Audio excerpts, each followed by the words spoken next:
Hello and welcome to the Redmen TV. Liverpool are top of the league and David Moyes is a football genius. Yes, I can say it sober. I can stand here and say it and mean every single word of it.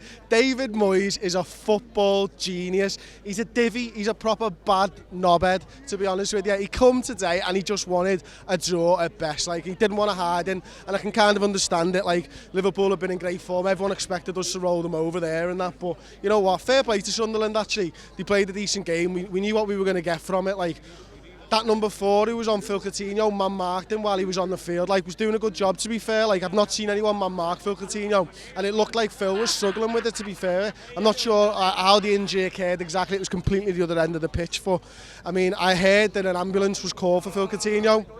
Someone texted me and said he'd broken his ankle, but I've since had another text there and they've said, like, it's not that bad. So hopefully, fingers crossed, Phil Coutinho doesn't miss that long. We don't want it to be ligament injury. We don't want it to be a broken ankle, because he's our best player and we're top of the league and we need Phil Coutinho if we are to mount a title challenge. But you know what? After the injury and stuff, Phil Coutinho, we took a little while to get into the game. I think, you know, bringing Divock Origi on, Firmino was moved, and everyone was just a little bit, where are we going with this? Like, and it wasn't until after half time, where I think Jurgen's give them a right kick up the arse, to be honest with you, that we come out and we started looking like we were going to win the game. I mean, for me, the atmosphere was flat first half. I thought it was a terrible atmosphere, to be honest with you.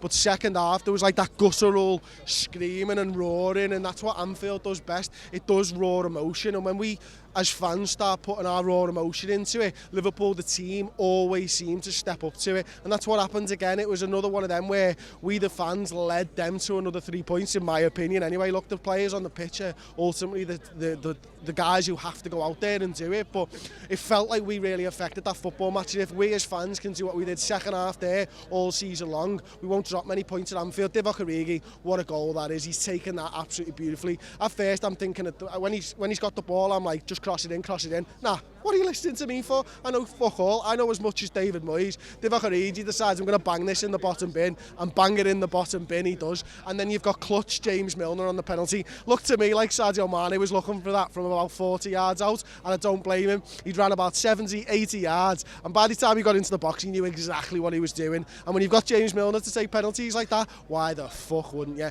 Anyway, give the video a like, drop a subscribe on the YouTube channel, and we'll see you with the rest of the post-match content.